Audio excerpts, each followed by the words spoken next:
अस्सलामुअलैकुम। मोहम्मद अज़हर सिद्दीक अपने programme match views के साथ हाजिर है खिदमत। प्रोग्राम थोड़ा सा देर लेट ज़रा अपलोड हो रहा है तो, लेकिन कोई ऐसी बात नहीं। कल 15 जुलाई है, कल मेरी शायद बर्थडे है। हाँ, मेरी कल बर्थडे है। और आज और लास्ट टाइम आपको पता है मैं इंग्लैंड में था तो 22-23 दिन जो है वो सालगिरह ही मनाई गई थी। आज 14 जुलाई है और इतवार का दिन है। प्रोग्राम थोड़ा सा डिले करने की एक ये वजह भी थी, मैं चाह रहा था कि इमरान खान और बुशरा बीबी वाला जो केस है उसके हवाले से सारी डिटेलें सामने आ जाएं। दूसरा सनम जावेद वाला मामला है, उसके लीगल प्रॉज एंड कॉन्स देखने वाली बात है। और हुकूमत जो सेनेट का इजलास बुलाना चाहती है उसके पीछे शरारत क्या है, ज़रा वो मैं आपके साथ डिस्कस करके देख लूँ। और बाकी जो है ना, डोनाल्ड ट्रंप पे जो इंतखाबी रैली पे जो हमला हुआ है उसकी मुशाबहत जो है इमरान खान से की जा रही है। वो वीडियो बैकग्राउंड पे चल रही है और वो देखिए स्टाइल, देखिए क्वेश्चन ये नहीं है। अब ज़रा बात जो समझने वाली है कि पूरी दुनिया के अंदर जो मैं समझ पाया हूँ, जो मेरी अपनी असेसमेंट है, इमरान खान का दौर और पूरी दुनिया के अंदर, बरतानिया के अंदर, बाकी जगहों के अंदर, मैं सिर्फ बताने का मकसद है कि एंटी एस्टैब्लिशमेंट लोग आए। ज़रा समझिएगा बात को।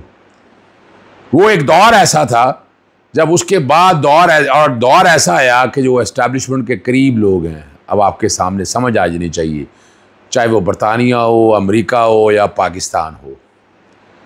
अब मेरा ख्याल है दौर वो फिर आ रहा है कि जहां एस्टैब्लिशमेंट का रोल जो है वो शायद उतना ना हो। ट्रंप जीत रहा है, ये तो आप हमले को सामने रख के अगर गौर करें आप तो एक बात आपको समझ आ जानी चाहिए।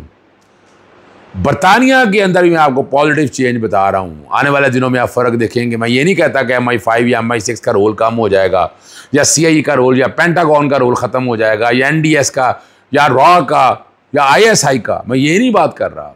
वो प्रिंसिपल स्टैंड के ऊपर उनकी आपस में कोऑर्डिनेशन चल रही होती है, वो चलती रहनी। और किसी मुल्क के लिए भी एजेंसीज का होना बहुत ज़रूरी है। वो इंटरनल और एक्सटर्नल सिक्योरिटीज़ का यानी इख्तलाफ कहाँ है? इख्तलाफ पॉलिटिकल इंटरवेंशन के ऊपर है कि जब वो सियासी तौर पर मुदाखलत करते हैं और जब वो पाँव और हाथ ज़्यादा फैलाते हैं, मसाइल बाप बनते हैं। उन मसाइल को रोकने के लिए जो है ना, वो definitely we need to have a certain changes system में। बेसिकली कोई कानून साजी, रूल्स वगैरह, या कोई MOUs या कोई SOPs, कोई ना कोई ऐसी चीज़ अब वक्त की ज़रूरत होता जा रहा है कि जहाँ बाउंड्रीज़ ये तय करनी पड़ेगी कि चीज़ों को कैसे लेकर चलना है।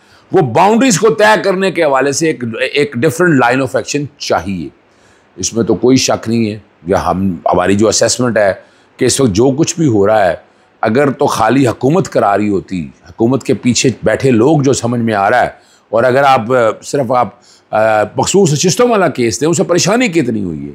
मैं घबरा रहा किसी एस्टैब्लिशमेंट पर इल्ज़ाम नहीं लगाना चाहता, लेकिन उस फैसले के बाद बाहर मुजाहरे क्यों हो रहे हैं? ये पाकिस्तान मुस्लिम लीग नून के मेरे लोगों से बात हुई, वो कहते हैं कल इस तरह का पॉलिटिकल फैसला होगा, कल हम भी डिस्टर्ब होंगे। पीपल्स पार्टी को भी ऑन करने के लिए तैयार नहीं, और अंदर से MQM या बाकी लोग भी ऑन करने के लिए तैयार नहीं है। जो मेरी अपनी इनिशियल असेसमेंट है, मेरी लंदन में दोस्तों से बात हुई, उन्होंने बताया कि यहाँ लंदन में बैठे कुछ लोग ऑपरेट कर रहे हैं और वो प्लानिंग उनकी है जलसे जुलूस कराना, पैसा, इन्वेस्टमेंट। इसी तरह बरतानिया के अंदर, मुझे उस मुल्क का नाम पता है, वहाँ पर बैठे लोग ये सारा, ये जो मुजाहरे वगैरह सारे हो रहे हैं, यानी वहाँ 144 का नफाज नहीं है जो अदलिया के फैसलों के अगेंस्ट हो रहा है, कोई रोकने वाला नहीं है। तो इन अदालत की कार्रवाई खुद पुलिस को नहीं, अपना रियासत को नहीं दर्ज करनी चाहिए। वो ना नहीं आना चाहिए कि जनाब ये कुछ हो रहा है, क्या 7 ATA के पर्चे दर्ज हुए, कितनी गिरफ्तारियां हुई, जरा ये बता दें।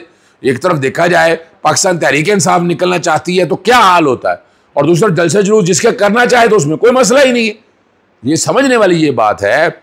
और एक मखसूस हिस्सों में एक बात तो बड़ी वाज़ेह तौर पर आ गई, हम पहले दिन से कह रहे हैं, जस्टिस काजी फाइसा इलेक्शन कमीशन के पीछे खड़े हैं। इलेक्शन कमीशन जस्टिस काजी फाइसा का सहारा ले रहा है। दोनों एक दूसरे का सहारा बज़ाहिर जो नज़र आ रहा है ले रहे हैं, और इनके पीछे कुछ और लोग बैठे हुए हैं। वो तो आप लोगों को पता होना चाहिए ना कि पीछे कुछ और लोग हैं। अब ये जो कुछ भी हो रहा है ये, लेकिन किसी जगह में थोड़ा सा मैं आप कह दें थोड़ा सा मैं रिलीफ अगर देने की बात करूँ तो वहाँ कि नज़र आ रहा है जस्टिस काजी फाइसा का जो फैसला है, उन्होंने पहले वाले फैसले पे, मैं नादम या शर्मिंदगी की बात नहीं करना चाहता। उन्होंने कहा कि तहरीक इंसाफ को, मैं पहले दिन से कह रहा था, क्या उस वक्त आंखें बंद थी हमारी, या हमारी अदालत में बैठे लोगों की आंखें बंद थी कि जब सिंबल इलेक्शन नहीं लड़ने दिया गया? क्या हर एक को नहीं पता? रोज़ाना टीवी में देखते रहे केसेस हो रहे हैं, सारा पाकिस्तान तहरीक इंसाफ को बल्ले का जब निशान नहीं दिया गया, क्या उस वक्त नहीं एक्शन होने चाहिए थे? तो ये सवाल है जिसका जवाब चाहिए। चलिए हम आते हैं एक बोगस केस की तरफ, तोशाखाना आपको पता है मैंने 1990 से लेकर अब तक का रिकॉर्ड सामने लेके आया। कोई स्टे नहीं है, लेकिन अभी तक किसी के ऊपर कार्रवाई नहीं हुई।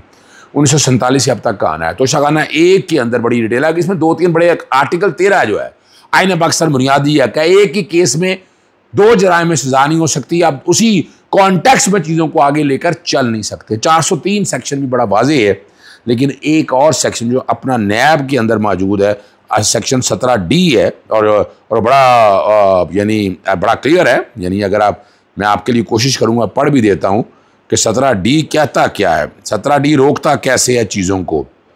17D कहता क्या, ज़रा पहले वो ज़रा समझ लीजिएगा, और उसकी लैंग्वेज बड़ी क्लियर है।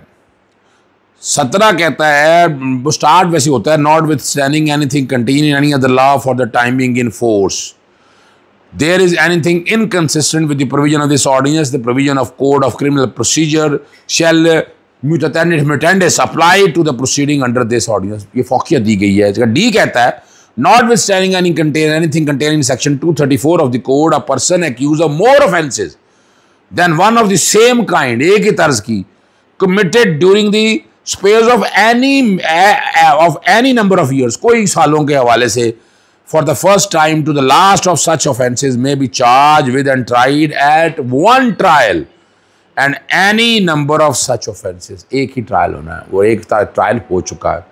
रिमांड के लिए आए, रिमांड ज़्यादा मांगा, और वो इसमें आपको पता है कि 14 दिन से 40 दिन का हो गया। 6 दिन का रिमांड कहा गया, उसको 8 दिन का कहा गया। खुद हमारे वकला ने कहा है, वो डिटेल क्या रीज़न, वो क्या वजह मैं बता दूँ, लेकिन सवाल है ना, जेल के अंदर है ना, वो फिर आगे उन्होंने रिमांड लेना है, फिर आगे बातें करनी है, कर ले तसली जो करनी है ही, निकलना ही कुछ नहीं है। लेकिन इसमें मेरा जहाँ तक ख्याल, हमारी वकला टीम, मेरी तजवीज़ भी है, मेरी बात भी हुई है कि हम इसको चैलेंज करेंगे, इस रिमांड को। ये टाइम ज़्यादा लेने की एक वजह ये भी हाई कोर्ट में ये एक्विटल का केस है, ये मैं बता दूँ आपको। हमारा यहाँ एक्विटल की बात थी, और मैंने वो रिमांड पेपर की कॉपी मंगवाई है ताकि हाई कोर्ट भी आ सकूँ। वो ऑर्डिनेंस जो है 14 से 40 दिन करने का, और झूठे मुकदमे 5 से 2 साल करने के हवाले से वहाँ मैं साथ लगाऊँ। यानी इसको चैलेंज किया जाएगा, इसलिए आवाम परेशान ना हो, डिस्टर्ब नहीं होना इस हवाले से। इमरान खान के साथ जो जातियाँ करनी है, साथ साथ देखें ना, अब आगे अगर वो फ़र्ज़ करें तफ्तीश करने चले गए हैं ना, तो गिरफ्तारी डालनी है, डालें 9 मई के भी। उन्होंने भी रिमांड लेना तो साइमल्टेनियसली वो भी रिमांड ले लें। ज़रा बात को लॉजिकल समझिएगा, वरना क्या होगा, एक रिमांड से ख़त्म होगा, दूसरे रिमांड में ले जाएंगे इमरान खान साहब को 9 मई के रिमांड के हवाले से, जैसे उन्होंने शाह महमूद कुरैशी को लिया है। तो इसलिए इस कॉन्टेक्स्ट पे बड़ा, अब आगे वाले दिनों में आप बड़ी हलचल देखेंगे, आगे चीज़ें चलेंगी आगे, और इंशाअल्लाह अज़ीज़ बड़ी उम्मीद है इन केस, ये जो दूसरा है ना, मैं इसको वैसे तो तोशाखाना में तीसरा केस है ये, मैं नैब के कॉन्टेक्स्ट में बात करता हूँ इसको 2, और जितनी चीज़ें हैं, जो तोहफे वगैरह आए हैं, सारे डिक्लेयर्ड हैं, हर चीज़ में टैक्स दिया हुआ है। असेसमेंट करनी थी तो कैबिनेट डिवीजन सिर्फ इमरान खान के तोहफे की असेसमेंट करनी थी, या बुशरा बेबी के पहले क्यों नहीं की आज तक असेसमेंट? कोई चैलेंज हुई है? नहीं चैलेंज हुई है। चलें, अब प्रोग्राम मेरा ज़्यादा हो रहा है। एक FIR की कॉपी जो मैं पीछे बैकग्राउंड पे चला रहा हूँ, वो सनम जावेद की है। अब और उस पर डेट ज़रा, अच्छा हाँ, इससे पहले मैं एक बता दूँ कि जेल ट्रायल के कॉन्टेक्स्ट में ये चीज़ लाई गई।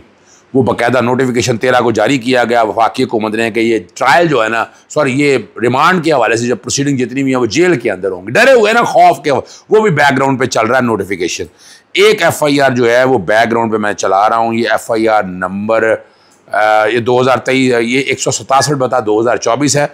वकूआ बताया जा रहा है 2023 का, यानी 2023 का वकूआ बताया जा रहा है, और 10 जुलाई 2024 को है ये FIR दर्ज की है। और सनम जावेद के अंदर है उनका ट्विटर अकाउंट के ऊपर ये FIR दर्ज करके जो एलिगेशन जो लगाई गई हैं, उन्होंने कहा पाक फ़ौज और इदारों के ख़िलाफ़ इश्तिआल अंगेज़ बयानात और ख़िलाफ़ उकसाने के जराइम में तफ्तीश के लिए गिरफ़्तार किया गया। इससे पहले लाहौर हाई कोर्ट का फ़ैसला जो 9 मई के हवाले से है ना, वो बड़ा अहम है। उसमें अदालत ने पॉलिटिकल विक्टिमाइजेशन का जिक्र कर दिया, एक से दूसरा कर दिया। यानी अब उन्होंने देखा कि पुलिस वगैरह में तो अगर करेंगे तो हाई कोर्ट का ऑर्डर सामने आ जाएगा, इसलिए FIA में पकड़ा गया। FIA से आगे एंटी करप्शन में तो ले जा नहीं सकते, जैसे इमरान रियाज को लेके गए हैं तो कोशिश ये कर सकते हैं। इसमें बड़ी डिटेल में बहस हो गई हुई है। ये भी एक्विटल का केस है, लेकिन FIR की शक्ल से लग रहा है कि इसमें भी रिमांड देने की कोशिश होगी। मुझे नहीं पता ये, लेकिन मैं अपनी असेसमेंट अभी दे रहा हूँ आपको। जब प्रोग्राम मैंने रिकॉर्ड किया उस वक्त तक वो फैसला नहीं आ सका था, इसलिए मैंने आपके सामने वो चीज़ रखी है। और ये निज़ाम एक औरत से डर रहा है, अब और क्या निज़ाम की बातें करेंगे। वो खड़ी है, इस निज़ाम के साथ लड़ रही है, निज़ाम में आगे बढ़ रही है। जैसे बुशरा बीबी ने तो आपके सामने खातून अव्वल होने के बावजूद वो अपने खामद के साथ खड़ी है, तकलीफ़ बर्दाश्त कर रही हैं, कौम सैल्यूट पेश करती है उनको। इजाज़त चाहता हूँ। अस्सलाम वालेकुम, अल्लाह हाफ़िज़, पाकिस्तान जिंदाबाद। एक जो सबसे अहम बात है, इमरान खान साहब का वज़ीर आज़म ने आज नैब के सामने जो बातें की हैं उड़ा के रख दिया उन्होंने, और बड़ी ज़बरदस्त बात उन्होंने की है। चेयरमैन नैब और तोइफा में कोई फ़र्क नहीं, तोइफ जिस फरोशी करती है इसने ज़मीर फरोश कर दिया। दूसरा केस इसलिए बनाया क्योंकि उनको पता था चल गया पहले टेस्ट हमारे पास हैं, नैब वाले रिपोर्ट हैं, उनको तनख्वाह देकर जो मर्जी करवा लें, मुझे जेल में डाले पर मेरी बीवी को तो छोड़ दें। ये बात है ना, बुशरा बीबी को सिर्फ मुझे अजियत पहुंचाने के लिए जेल में रखा है। मैं सिर्फ अपनी बीवी की बात करता हूं, उसको दोबारा गिरफ्तार करके बहुत गलत किया। पहले आफ्ताब सुल्तान और दीगर लोग मुस्तफ़ा ही हुए क्योंकि ये लोग गलत फैसले कराना चाहते हैं। गोल्डन वर्ड्स हैं इमरान खान के।